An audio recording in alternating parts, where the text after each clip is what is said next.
As far as our emergency plan goes, the town is looking to roll out its comprehensive plan hopefully by the end of November, possibly mid-December. There will be packets, and what we're hoping to include in these packets is not only an updated form for those elderly or people who need medical assistance or whatever. We're going to include that in the packet so they can get that back to the town so that we have an updated listing of who needs what. And he had asked me to find this nice 72-hour preparedness manual, so we're going to update that as well and also include the packet. So not only will Peonia get the Red Pen campaign for the comprehensive plan, the Heart and Soul Foundation and the survey, but they're also going to get an update for the emergency preparedness plan. So that's what my department is doing. Thank you. That's huge. Are you sleeping at night? Not yet. Could you hand these out? Sure. Thanks. I'm going to approach this issue from a couple of standpoints. One, I think I need to give you a little framework on a couple of acronyms or phrases. Who are you? My name's Hugh Carson. I've fought fires since '69, 2 weeks off the streets of New York, up Soap Creek. That was a kick. I've been on incident management teams since 1985 as an Air Ops Director and Liaison Officer, and just got out of Idaho a month ago. Glad to be home. Yes. Let me paint a picture of Hyde Park for you in Fort Collins the night of June 8th. When I got there, lots of folks coming in with lots of stuff, sleeping bags, food, offers for bedrooms, whatever. And luckily, the team that I was on was ready for that and had set up mentally even as they were driving towards Fort Collins on the afternoon of June 8th. So that went very, very well given the magnitude of that incident. Recovery was a huge issue, 256 homes. We had an entire recovery branch established with a variety of types of people. Resource unit leaders, PIOs, public affairs people. And then the phrase incident command system was put out. That was under Presidential Directive number 5 by George Bush saying, "Thou shalt use the National Incident Management System, NIMS, and thou shalt use the Incident Command System, ICS." So when Fred says we're going to establish a command post, etc., and you say unified command, they're talking about a fairly well-evolved structure that they're going to be putting in place right from the get-go, correct? Correct. So I just wanted to support them in that. That is probably Sheriff McKee's, Mr. Fiedler's, a number of the involved entities wherever this incident is located, probably one of the first decisions they're going to make, because without making that, they become part of the problem. Been there, done that. Okay. This is all within what's called the National Response Framework, which was developed in response to 9/11. It's on the FEMA site, and I encourage anybody who is interested in this game of community resiliency. Now note the change in the word that I just used.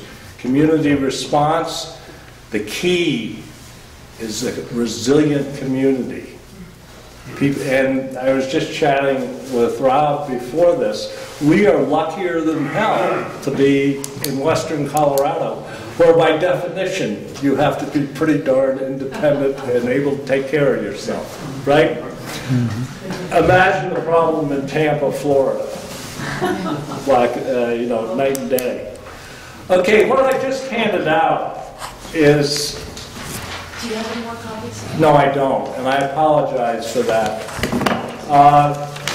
For the last 11 years, I've taught leadership and decision-making in high-risk operations with a lot of my peers and with U.S. Special Forces.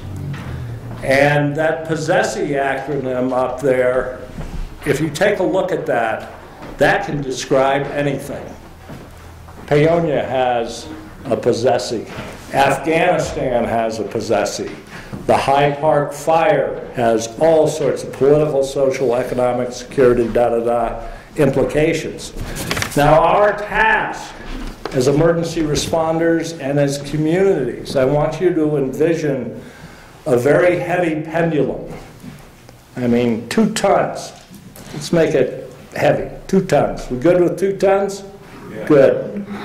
Now, when that thing clocks over to disorder, blizzard, 9/11, Katrina, boom, that thing is stuck over there, and what we as emergency responders in conjunction with communities do is try to wrest that thing out of disorder, and it'll snap back at you, and it'll hurt. But eventually, we develop enough momentum through the efforts of these folks and you folks. And the more the community is involved, the faster that momentum will develop. This is just pure war. And there's lots of types of wars. Some with guns, some with snow, some with winds that are clocking out at 180 in downtown New Orleans. We've been there, we've done that, and let me key you into this. It's okay to say, yeah, we respect what you've been doing, but we're in this for a reason. We're all a bunch of adrenaline junkies who love change. 99% of the people in the world hate change. You're looking at that 1%. Now, I didn't mean to insult any of my partners here by calling them adrenaline junkies, but I was there at one time. I'm old enough, I've seen enough. I don't get kicks out of, red lights and sirens too much anymore. However, using that DC-10 in Idaho was a kick. Okay, I'll wrap this up. Been going on too long. Look at every one of those current conditions of disorder. Look at the next column. That shows us as a community, and this is my biggest point in talking to Carolyn and talking tonight. That shows us the magnitude, the breadth, and the depth of what we've got together, get together as a community, so we can slip right into Sheriff McKee's or the chiefs or your organization help out like that. Now, thanks. Thank you, Hugh. I appreciate that. Just one quick question for you on that piece of paper. On the left-hand side, out of all the things that you have on there listed, why do you have mass casualties as number 1 and fatalities? I think when we did this, yeah, I asked one of the major authors of this. He was Special Forces Colonel, ran the first Iraq election. Brilliant man. We just blew it off and left it that way. There was no prioritization that I know of. I'm very much of a hope for the best, expect the worst. Okay. And I think a lot of emergency responders, Chief Paonia down there, he said pretty much the same thing. Okay, thank you. Yeah.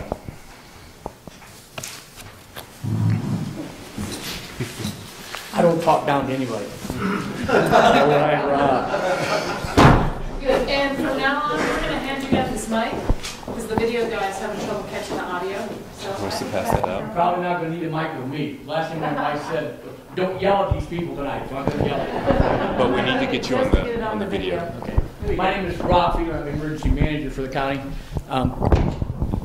Thank you, Calvin. I've been doing this for 33 years. I come from a fire EMS background. I also, like Barb, am a foreigner. I came here in 1999, strangely enough, from southeast Iowa on the Mississippi River. Folks, I know what water is all about. Been there, done that. I can tell you what a tornado's like. So I got educated in forest fires real quick.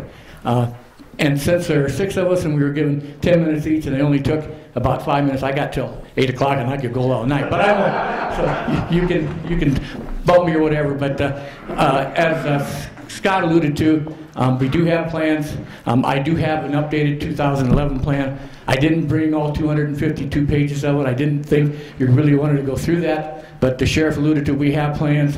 We can't do it without you folks. And we've been getting lots of hand claps tonight. Give yourselves a hand for having enough interest and enthusiasm to be here tonight. So please give yourself a hand.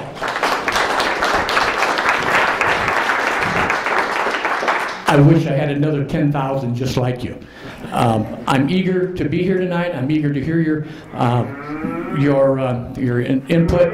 I will tell you now that you can get a hold of me anytime at the sheriff's office. That's where my office is. My phone number is 874-2004. My cell number is 778-8092. And my home number is 255-7349. Yes, I can. The office phone is 874-2004. My cell number is 778-8092. And my home phone is 255-7349. I am not the emergency manager. I am your emergency manager. You pay me to do this. I shouldn't say this to my boss out here, but I'd do it for free if I had to. But anytime we can get people's input, and we can't do it without you. And Scott, the fact that, and Barbara, we're in Western Colorado, and so did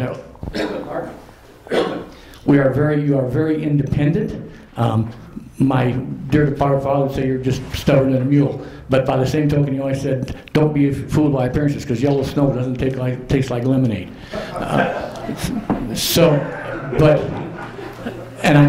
I'm doing a lot of levity. This is a very serious subject. I live and breathe it. I enjoy my work. I enjoy seeing people like you here. I'll come back anytime you want to talk. We can talk plans. We have training. We're getting ready to do a hazmat citizen training. We're very fortunate in Delta County to have not 1 but 2 hazmat teams that are certified. One of them is out of the Hotchkiss Fire Department, and the other is out of the Delta Fire Department. We have trained, certified people. I was fortunate enough to get a grant that we've just bought 2 new trailers and completely outfitted them with the funds. So there is a little bit of federal money out there, and that's the biggest thing. We've lost 90% of the federal money. But that's okay, because we didn't have it before. So, we have to depend on ourselves. And the bottom line is still you folks helping yourselves and your neighbors. And I think that's very important. We have all the plans in the world. I mean, like I said, I have a 252-page plan. Isn't worth the paper it's printed on without the cooperation of folks who are affected. And I think that's a very important thing.